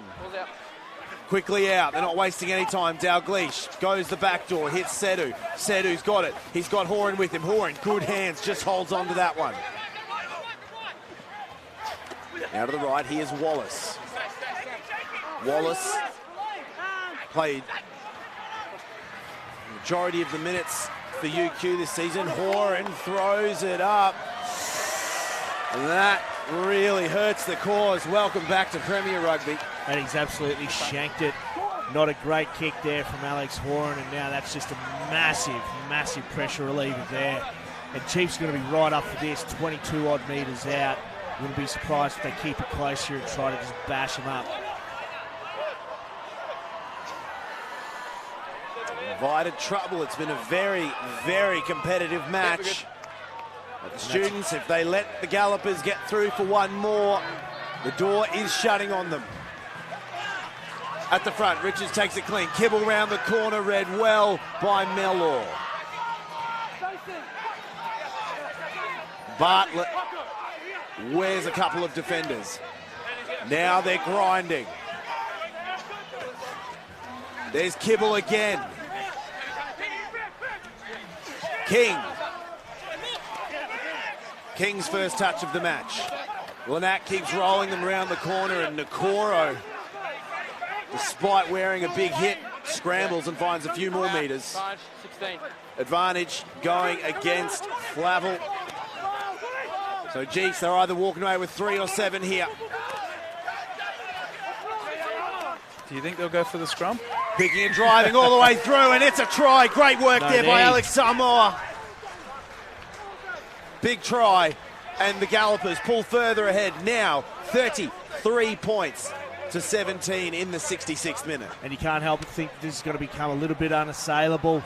Good shot there from, it looked like Kalalamendi coming in on Nakoro. But they had this penalty advantage here. Tom, you thought maybe they were going to take this scrum, but they decided to go quick, and you can see the students just folding too hard there. Jordan Lanac getting that little sniff of a gap. And then there you see Alex Samoa with the pick and go, able to go from about 5 metres out. Yeah, too strong there. And you're really starting to see guys like Tom Kibble step up now in this last quarter of the game. His fitness and I think his skill level around the breakdown's really starting to show, and he's really injecting a bit more energy into the team. Let's be honest, he's 19 years old. He is probably about as young as you can get out there on that field. Fresh out of BBC in 2017, very young last year, sported one of the best looking grand final mullets at Ballymore last year. He's not sporting it today, but he's doing a hell of a job on that wicket. No, he's an absolute superstar in the making, Tommy Kibble. There's chat that he might actually shift into the front row eventually, become a hooker. He's built for it. Gets the extras. Jeeps extend the lead now, 35 points to 17 here on Ladies' Day at UQ. You see some of those tactical changes around that age group too, because obviously as a back row he's electric and he's fairly impressive, but you put that skill set along with scrummaging and line-out throwing in a hooker. He's very valuable. And he's, light years ahead of a lot of the other guys that are out there playing hooker at the moment. Well, you talk to Ryan Freeney, it's been a pet project of his for a while now. He just wants Tommy Kibble to get up there in the front row. He said he's happy to show him a few things in regards to the dark arts. I was wondering how we were going to get Mr. Oxlong into conversation today. Always finds a way, doesn't he? He does. He's a sneaky little bugger there, Mr. Oxlong. You noticed a bit of a downturn. Gustav de Jager left the field. He was bringing a lot in that first half. Yeah, he was sort of the catalyst for the high-tempo footy for the students. So bringing him off, I think, has actually been a bit detrimental for him. Dalglish back to kicking duties. Hawkins looking for it, but he's knocked it on. Sam Dalglish was hunting for it on that left wing, but The Gallopers, they'll get a scrum. He's almost got there with the long levers, but unable to get there. Tom Kibble did a great job there of the innocuous shield in front of the kick receipt as well, just getting enough in the way to put Harry Hawkins off for the jump. Without giving it away. And now a scrum for Jeeps. Something they're so familiar with. Lanack throws it in. There's a good shove. It's quickly taken by King at the back. King fends off Morrison like he's nothing. Keeps going, King. What a huge run from the former Stingray. Now Kibble offloads, finds Richards. Richards throws that offload, but it'll eventually settle with Horomia, who finds Lanack looping around. Nickel. Now they'll settle it down with some good tight lines. Lanack hunts to the right. No Amo that time. Yeah. Now ball's out there. And the ball's been lost and it's been pilfered by Lillicrap, but the penalty will go back against them because he didn't release when he hit the deck. But how's this run here from Mitch King? Boom. See you later, Morrison. Take the seat, pal. But just his leg drive is second to none in this competition. It's what he does so well. There's no tackle, you He just makes jumped on. contact, but just keeps the Pistons going. It's also that targeting with that fend off there. You see him targeting the shoulders of the scrum half there, where he just can't get his arms anywhere near in defence. Puts him back on his backside, then steps another guy back on the inside as well. What an impact player Mitch King has been for the final quarter of this match. Time's on now, time's on. He is an impact player. Time's on He now, is he's the up. repechage. I think we're going to see a nice tight maul here, you'd have to think, from the Gallopers. Hop back. 10 back. UQ need to shut this gap down in the maul early. It's taken at the back. King manages to grab it. King's going himself. King sees some space. King's just short. Picking and driving through the middle. Kibble will fall short, but he gets the roll around to Palonga. The ball's quickly at the back with Bartlett, who tips it onto Nuamo. Shotgun is the call. But they've lost it.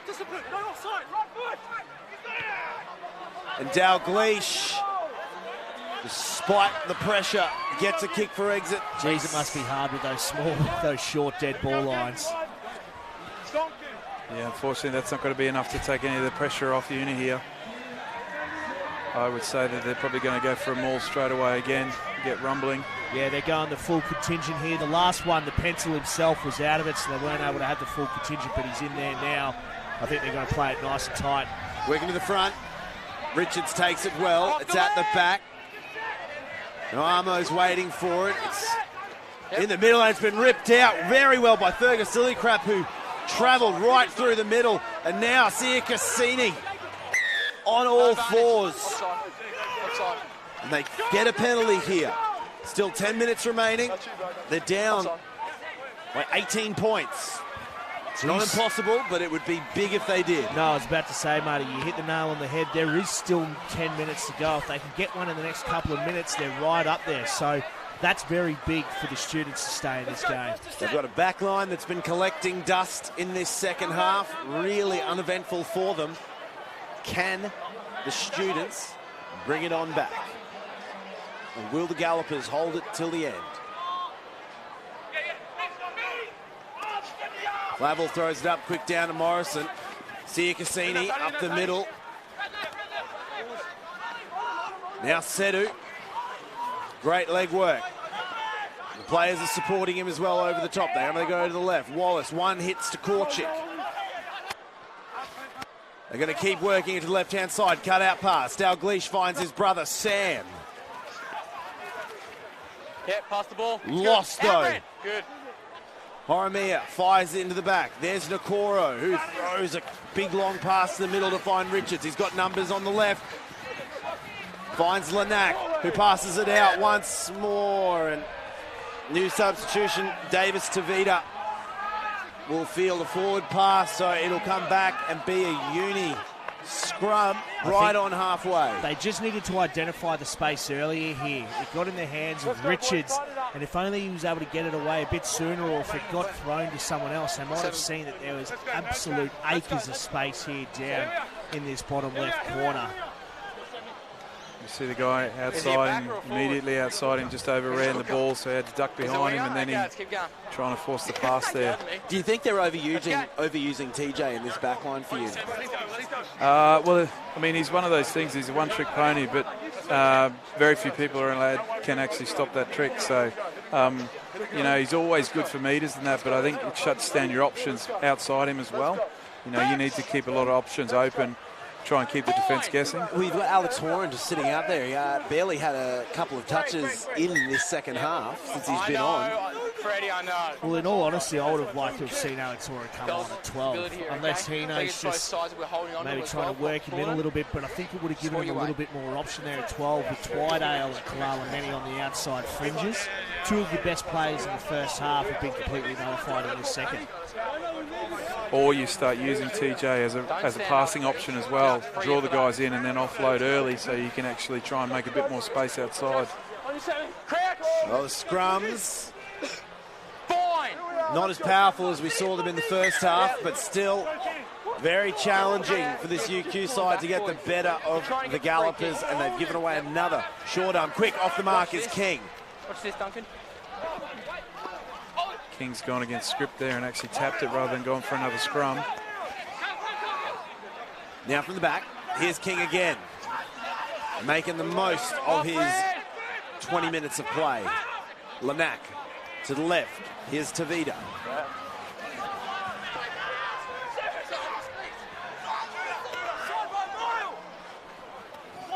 The Gallopers slowly making their way back up the field as they've done this entire match, just grinding their position. Great underpass from Kent to King. Gives it to his mate Richards, who gets it back to Gorman, who gets put down by Sedu, but gets an offload to Lanac in the process. No, off!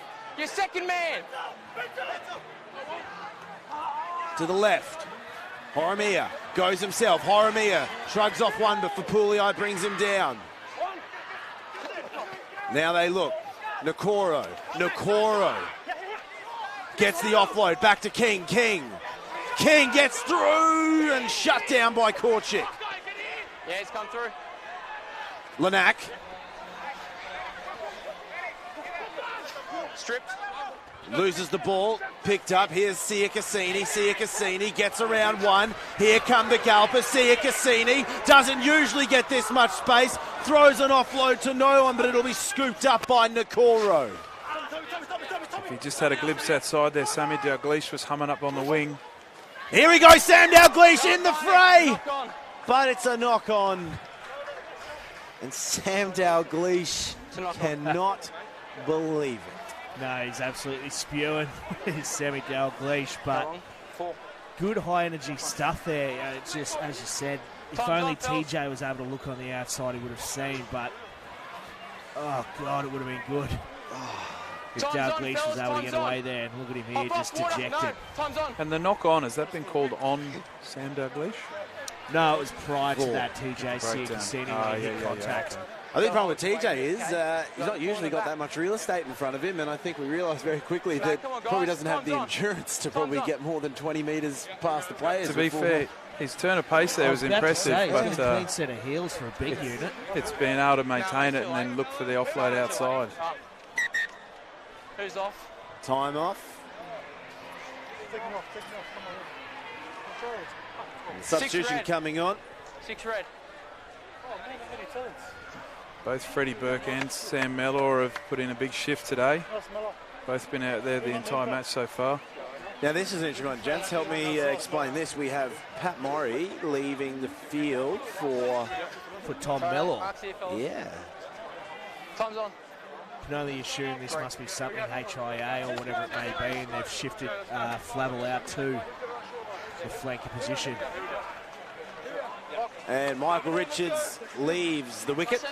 He's been absolutely massive today to pencil. One of the best out there for the Gallopers, and he is an absolute superstar. And also on for Jeeps, Elliot Turner, in the number 21 jersey. Early Prinsloo. rotating his players through for the final 5 minutes of play. Comfortable lead, 35 points to 17. Now King from the back, offloads, pulling away is one of the new men, Max Wing. This is looking very good, and he's clean and clear, and he is through, and that is another great try to Alex Samoa. Yeah, picked up his second try there, Alex Samoa. He's been very good today. In fact, all the Jeeps backline have been very good, something that they typically don't unleash as much as they have today, but he's been very good, Samoa. It's icing on the cake, a phenomenal scoreline, and with it they're going to pick up a very important bonus point, and they will surely be very close to being our competition leaders today, pending on what's going down between the Tigers and the Brethren. Well, that's not going to be an easy match out there at Crosby Park, Jack Ross Oval, but Jeeps are looking good. They are looking really good. They're just a very well-balanced side. Obviously, they have a very dominant forward pack that has experienced, been together for a long time, so there's a high-level cohesion there between them as well. You see the off play between the passing and everything between a lot of the forwards especially as well. And they get their back line involved as well. There was just a simple catch pass and a good bit of pace down the outside to score. John O'Kent will now inherit kicking duties as we approach the final couple of minutes of play.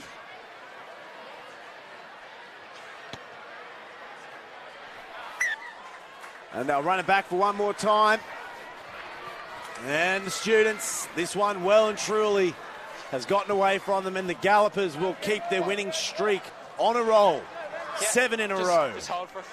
At the culmination of today's match, a very, very strong message to the rest of the competition. 2 minutes ago. Yep. Someone. Dalglish drops it just in front of the 22 this time, taken well by Samoa, who offloads it to King once more. They move it through the middle of the field. Gorman showing his prowess. Double cutout, very tight. He hits the hands of Nickel. Nickel finds real estate just in front of the 22. Now they're going flat. Here's Bartlett. Keep moving it. Another great run by the Gallopers, and King throws everything he's got at it. Bartlett once more. They want to find one more before full time. They work it to the right. It's a little bit loose, but they'll regather. There's Nick Richards, younger brother of Michael, on the field. Horomia. And that is full time.